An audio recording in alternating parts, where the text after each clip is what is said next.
What we can ask any human being on Earth is,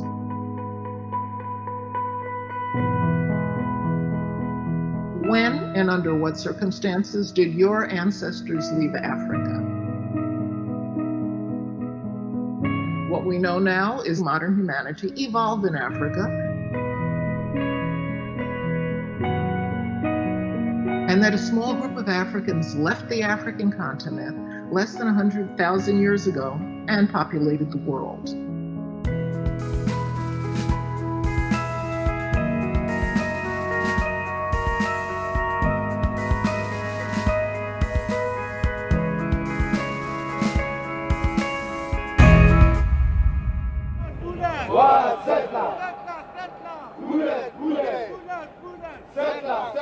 It will forever remain an indelible blight on human history that the apartheid crime ever occurred. It will forever remain an accusation and a challenge to all men and women of conscience that it took as long as it has before all of us stood up to say, enough is enough.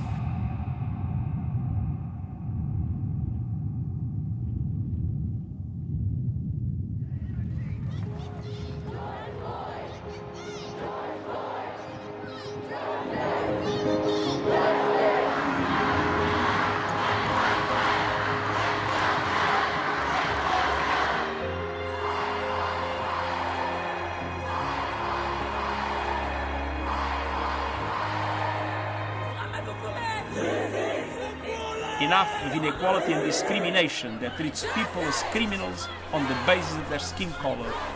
Enough with the structural racism and systematic injustice that deny people their fundamental human rights.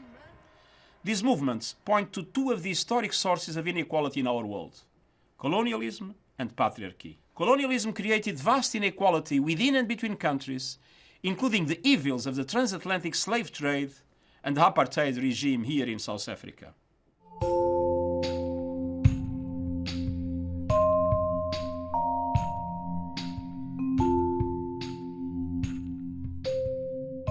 After the Second World War, the creation of the United Nations was based on a new global consensus around equality and human dignity, and the wave of decolonization swept the world. But let's not fool ourselves. The legacy of colonialism still reverberates.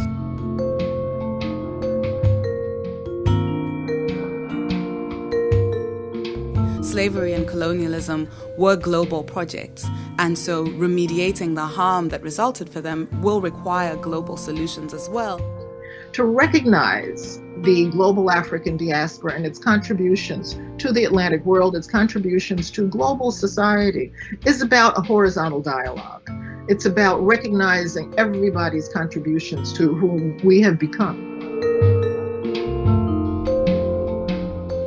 If racism is something that exists everywhere, racism also exists within the UN. We must recognize that we still face the persistent plague of racism. This abomination violates the Charter of the United Nations and insults our core values. Every day in our work across the world, we must strive to do our part to promote inclusion, justice, and dignity. We must combat racism in all its manifestations.